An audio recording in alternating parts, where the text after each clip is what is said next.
Okay. Next हमारे यूक्यूज़ रहते हैं एक्टोपिक प्रेगनेंसी के। तो वी हैव दिस उससे पहले मैं आपको जो है ना थोड़ा सा बताती कुछ ऐसे डिफरेंसेस जो आपको बताएंगे कि ये एक टॉपिक है या क्या। ठीक है, सिनेरियो को पिक करने के लिए। एक टॉपिक में जो ब्लीडिंग होगी पेशेंट को, वो आपको मिसकैरेज में भी ब्लीडिंग मिल रही थी, लेकिन यहाँ पे डार्क रेड ब्लीडिंग होगी। एक टॉपिक में बहुत एब्डोमिनल स्वीयर पेन हो रही होगी।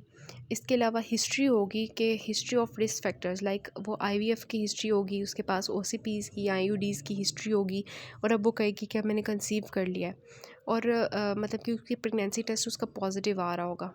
ठीक है, उसने प्रेगनेंसी टेस्ट किया होगा तो पॉजिटिव आ रहा होगा, उसको एमोनोरिया होगा, मीन्स उसकी मेंस्ट्रुएशन नहीं थी जिसकी वजह से उसने प्रेगनेंसी टेस्ट किया विच वॉज पॉजिटिव। ठीक है, फॉर एग्जांपल एक 35 ईयर्स की ओल्ड फीमेल है और मोस्टली 18 to 22 वीक्स के अंदर, मतलब कि इतने वीक्स में अर्ली प्रेगनेंसी जो है ना वो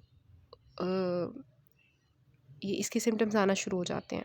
ठीक है, पैल्पेशन में हमें क्या मिलता है, एडनेक्सल मास मिलता है, और एडनेक्सल मास मोस्टली वो बताते हैं कि एक साइड पे यूनिलेटरल फील हो रहा है, लाइक राइट साइड पे या लेफ़्ट साइड पे। ठीक है, एडनेक्सल मास इज़ एक्चुअली के जो फॉर एग्जांपल ट्यूबल प्रेगनेंसी है ना, तो उसका मास बना होगा वहाँ पे एक साइड का, ऑब्वियसली। देन जब हम इन पेशेंट्स का अल्ट्रासाउंड करते हैं तो हमें यूट्रस में कुछ भी नहीं मिलता, because pregnancy is somewhere else. ठीक है, और बीटा एचसीजी जो होता है वो नॉर्मली जो 48 आवर्स में डबल हो रहा होता है, अब वो डबल नहीं होता। क्यों? क्योंकि वैसे तो अगर यूट्रस में बन रहा होगा तो वो वहाँ पे नॉर्मल हमारे कोरानिक को जो उसकी डेवलपमेंट हो रही होगी ना, कोराइनिक सारा वो जो वॉल्स हैं, लेकिन यहाँ पे क्या है, यहाँ पे एक टॉपिक है, एक ट्यूब के अंदर प्रेगनेंसी चल रही है जो कि नॉर्मली डेवलप नहीं हो रही होगी, जिसकी वजह से वहाँ पे नॉर्मली बीटा एचसीजी का लेवल भी नहीं इंक्रीज़ हो रहा होगा। ठीक है, सो ये हमारे जो है बहुत इंपॉर्टेंट जो है ना एक इसके डायग्नोस्टिक पॉइंट्स हैं। रप्चर्ड में क्या होगा, रप्चर्ड एक टॉपिक प्रेगनेंसी कि अब प्रेगनेंसी जो है वो जो है उसका सैक रप्चर हो गया, सारा कुछ बाहर आ गया। तो अब ऑब्वियसली ऐसी जो है पेशेंट, उसको बहुत ज़्यादा वहाँ पे ब्लीडिंग हो जाएगी, पेरिटोनियम के अंदर ब्लीडिंग हो जाएगी उसकी। इसके अलावा अनीमिया के साइंस आना शुरू हो जाएंगे, क्योंकि बहुत ज़्यादा ब्लड लॉस होगा, उसकी वजह से पेशेंट शॉक में जा सकती है, वाइटली अनस्टेबल हो जाएगी, पेशेंट एमरजेंसी में आएगी, उसका बीपी इतना ज़्यादा लो होगा, पल्स उसकी ज़्यादा हो गई होगी, लाइक अबव 110 हो गई होगी। शोल्डर टिप पेन होती है, जो हमने डिस्कस किया कि किस तरह से ब्लड इकट्ठा हो जाता है पेरिटोनियम के अंदर, और वो हमारी डायफ्राम को ऊपर से फ्रेनिक नर्व को स्टिमुलेट करता है, जिसकी वजह से शोल्डर टिप पेन होती है। तो पेशेंट को ये वाले सिम्टम्स आ रहे होंगे रप्चर्ड में, याद रखना है, हीमोडायनेमिकली अनस्टेबल पेशेंट है। और मिस्ड जो है, मिस्ड एबॉर्शन, उसमें क्या है कि ब्लीडिंग है, एब्डोमिनल पेन है, और अल्ट्रासाउंड यूट्रस पे जो है हमें यूट्रस बड़ा मिलेगा, क्योंकि अंदर फीटस प्रेजेंट होगा, उसका फीटल पोल जो है वो प्रेजेंट होगा, लेकिन उसकी हार्ट बीट्स नहीं होंगी। ठीक है, तो ये हमारी मिस्ड इसका डिफ्रेंशिएट करते हैं हम इसको। देखिए, वहाँ पे यूट्रस इनलार्ज नहीं था एक टॉपिक में, वहाँ पे फीटल पोल हमें नहीं मिल रहा था, लेकिन what was common, bleeding and abdominal pen.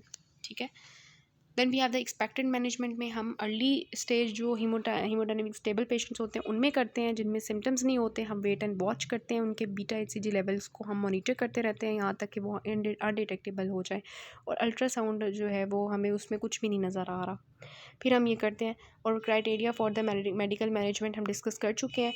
Avoid alcohol, smoking, intercourse, not conceive, because जो हमारा मीथोट्रेक्सेट होता है टेराटोजेनिक होता है, ये वो चीज़ें जो हम पेशेंट को काउंसल करते हैं। और जो चीज़ें हम यूज़ करते हैं दवाइयों में, मेडिकल ट्रीटमेंट में, मेथोट्रेक्सेट है, मीज़ोप्रेस्टोल है, मेफीप्रेस्टोन है, पोटेशियम हाइड्रोक्साइड है 20%। सर्जरी हम डिस्कस कर चुके हैं। डायग्नोस्टिक पॉइंट्स के बाद अब आपको इंशाल्लाह अच्छी समझ आएगी इसको डायग्नोस करने में। देखें, एक टॉपिक प्रेगनेंसी है 20 ईयर्स ओल्ड की, 5 वीक्स में, मतलब शुरू की बात है, अभी 5 हफ्ते हुए हैं, मीन्स अभी 1 महीना और कुछ ऊपर हुआ है, तो उसको साथ ही राइट एब्डोमिनल पेन स्टार्ट हो गया, मतलब एक साइड पे हो रही है। देखें, एक साइड पे, मिस कैरेज में एक साइड पे पेन नहीं होती, पूरे पेट में दर्द हो रही होती है, और यहाँ पे विजाइनल ब्लीडिंग है, tender on the right side है, यूट्रस एम्प्टी मिल रहा है, और राइट एडनेक्सल मास है। देखिए, वही डायग्नोस्टिक पॉइंट्स हैं, बहुत इजीली सिनेरियो डायग्नोज हो रहा है। क्राइटेरिया कौन सा है वो हम डिस्कस कर चुके हैं, मैनेजमेंट सर्जिकली और मेडिकली आप क्या करोगे उसके ऑप्शंस आपको डिस्कस करवा चुकी हूँ। अब उसकी फ़ॉलोअप हम कैसे करेंगे? फ़ॉलोअप में बीटा एचसीजी लेवल्स चेक करवाएंगे, उसकी सीबीसी, एलएफटीज़ और आरएफटीज़ करवाते रहेंगे, उसके सिम्टम्स को देखते रहेंगे कि कम हो रहे हैं या ज़्यादा हो रहे हैं, उसका ट्रांसविजाइनल अल्ट्रासाउंड से फ़ॉलोअप करेंगे और उसकी कॉन्ट्रासेप्शन जो है वो करवाएंगे 3 महीने तक। This is a follow-up. फिर आता है 24 ईयर्स ओल्ड वुमेन है, लाइट विजाइनल ब्लीडिंग के साथ आ रही है, 5वें हफ्ते हुआ है, वही हो गया कि जल्दी जल्दी प्रेगनेंसी टेस्ट उसका पॉजिटिव है और राइट ईलियक फॉसा में पेन है, एक साइड पे पेन है, ठीक है। तो this is again the ectopic pregnancy, लेकिन उन्होंने डीडीज़ पूछे हैं, उसमें वी हैव द ऑब्वियसली एक साइड पे दर्द है, उसको अपेंडिसाइटिस भी हो सकता है ना, उसको जो है वो ओवरियन टॉर्जन भी हो सकती है, रप्चर्ड ओवरियन सिस्ट भी हो सकती है, तो उसको थ्रेटेंड अबॉर्शन भी हो सकता है, मतलब मिस कैरेज की वजह से भी पेन हो सकती है, और ट्यूबो ओवरियन मास की वजह से भी हो सकती है, एक साइड की पेन है। हिस्ट्री एग्जामिनेशन और इन्वेस्टिगेशंस में की पॉइंट्स क्या हैं, ठीक है। तो हिस्ट्री एग्जामिनेशन में जो की पॉइंट्स हैं वो हमारी है हिस्ट्री ऑफ एमेनोरिया होगी, विजाइनल ब्लीडिंग होगी और राइट ईलियक फॉसा की पेन होगी, और हिस्ट्री ऑफ रिस्क फैक्टर्स होंगे जो एक टॉपिक प्रेगनेंसी के होते हैं। एग्जामिनेशन में ये वाली चीज़ें हमें मिल रही होंगी जो हम डिस्कस कर चुके हैं, और जो एब्डोमिनल एग्जामिनेशन होगी उसमें हमें ये मिलेगा कि अफेक्टेड साइड पे जो है वो रिजिडिटी और टेंडरनेस होगी।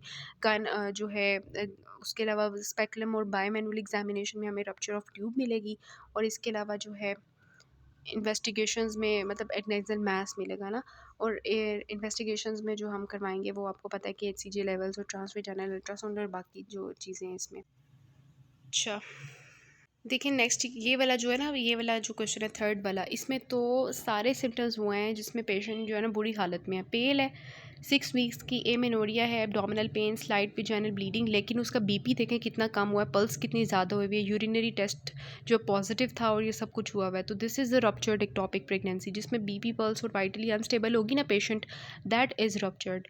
तो उसके इन्वेस्टिगेशंस आप लिखोगे और सर्जरी का रोल लिखोगे। Surgery is actually life saving, जिसमें आप जो है वो बताओगे कि सर्जरी जो है वो किस तरह से अगर आपकी दोनों ट्यूब्स ठीक हैं तो आप एक साइड की ट्यूब रिमूव कर दोगे, अगर एक ट्यूब ठीक है और एक ट्यूब ख़राब है तो फिर आप जस्ट उस एक्टोपिक प्रेगनेंसी के साथ उस वाली जगह को रिमूव करोगे, ठीक है। तो वो हमने डिस्कस कर ली हुई हैं। 19 ईयर्स ओल्ड फीमेल है और उसी तरह इमरजेंसी में आ रही है, और देखें उसकी भी सेम वही हालत है, बीपी उसका जो है वो कम हुआ हुआ है, पल्स उसकी ज़्यादा हुई हुई है, बाकी फेंटिंग अटैक्स हैं, means this is a ruptured, बुरी हालत है। मैनेजमेंट प्लान बता दोगे, वो सारा लिखोगे, हिस्ट्री एग्जामिनेशन और सारा फॉलो अप तक। Then we have the fifth one which is के कंसीव्ड आफ्टर ओवुलेशन इंडक्शन उसने की है, इसमें रिस्क फैक्टर भी आपको बताया हुआ है, और फिर उन्होंने बताया है कि 2 सेंटीमीटर का सैक है राइट एडनेक्सा में और कार्डियक एक्टिविटी नहीं है, बीटा एचसीजी इतना है, ठीक है। तो ये सारा जो है एक्चुअली के राइट एडनेक्सा में है, और ये सारा मतलब एक साइड पे मैस है, ठीक है। दिस इज़ एक topic pregnancy, again and management आपने बता देनी है, मेडिकली आप क्या करोगे और surgically. Then the 22 years old lady है, एमेनोरिया है, उसको lower abdominal pain, vaginal bleed है, यूरिनरी टेस्ट पॉजिटिव है उसका प्रेगनेंसी का, और यूट्रस एम्प्टी और राइट एडनेक्सल मैस है। सिंपली बहुत ईजी जो है सिनेरियो पिक करने का है टॉपिक प्रेगनेंसी, सिलेक्शन क्राइटेरिया बताना है। Then we have the 26 years old female है, 6 वीक जेस्टेशन, उसी तरह राइट साइडेड ट्यूबल प्रेगनेंसी इन्होंने खुद बता दी है। सो दिस इज़ आपने बताना है कि criteria for the expected management, ठीक है, ये हम कर चुके हैं। अच्छा, criteria for the expected management ये है कि एसिम्प्टोमेटिक स्टेज है पेशेंट की, पेशेंट इतनी ज़्यादा वाइटली स्टेबल है, मतलब हाइमोडायनेमिकली अनस्टेबल नहीं है, उसके बीटा एचसीजी लेवल जो है वो कम हो रहे हैं आहिस्ता आहिस्ता, और अगर तो उसको कोई साइंस होते हैं हीमोडायनेमिकली अनस्टेबिलिटी के तो फिर हम उसको शिफ्ट करेंगे to the other active management stage. फिर देखें एब्डोमिनल पेन विजाइनल ब्लीड है, सो इसमें आपको जो है वो डायग्नोसिस जो है वो आपका बन सकता है, डीडीज़ में आएगा एक्टोपिक प्रेगनेंसी, ठीक है। लेकिन ये अर्ली है ना, 6 वीक्स बहुत जल्दी है, तो एक टॉपिक ही मोस्ट प्रोबेबली होगा। डायग्नोसिस कंफर्म कैसे करोगे, इन्वेस्टिगेशंस लिखनी है simply. Then we have the investigation department, sorry emergency department में आ रहा है, 6 वीक्स की है। देखिए अब ज़्यादातर आपको जो वीक्स दिखाए जा रहे हैं ना एक टॉपिक में, वो मोस्टली 6 वीक्स है या 8 वीक्स है, बहुत जल्दी की प्रेगनेंसी लॉस है। यूनिलेटरल एक साइड की एब्डोमिनल पेन, तो यूनिलेटरल ही होती है ना एंड टॉपिक, तो लाइट वेजाइनल ब्लीडिंग है, तो डायग्नोसिस बताओगे, डीडीज़ बताओगे, डीडीज़ में भी आधा एक्यूट पीआईडी हो सकता है, स्पॉन्टेनियस अबॉर्शन है, और बाकी हम डिस्कस कर चुके हैं कि राइट साइड की पेन में क्या क्या आ सकता है, 26 years old again severe abdominal pain, fatness है और पल्स देखें कितनी ज़्यादा है, बीपी कम है। तो अगेन पल्स एंड बीपी खराब है ना, तो वाइटली अनस्टेबल है, so this is ruptured. Manage कैसे करोगे बताना है सारा। इमरजेंसी ट्रीटमेंट है तो सारा लिखोगे कि किस तरह से ABC मेंटेन करेंगे, IV लाइन पास करेंगे, vital monitoring, adequate hydration and nutrition maintain करेंगे और फिर उसका जो है फर्दर प्रोसीड करेंगे। ठीक है, उसके बाद we have the emergency. Again सारी इमरजेंसी है, रप्चर्ड प्रेगनेंसी है, मैनेज कैसे करोगे। देन 12 वाले में भी देखें बीपी पल्स बहुत ज़्यादा है, तो this is again the ruptured one, और फिर मैनेज कैसे करोगे। So this is all about the questions.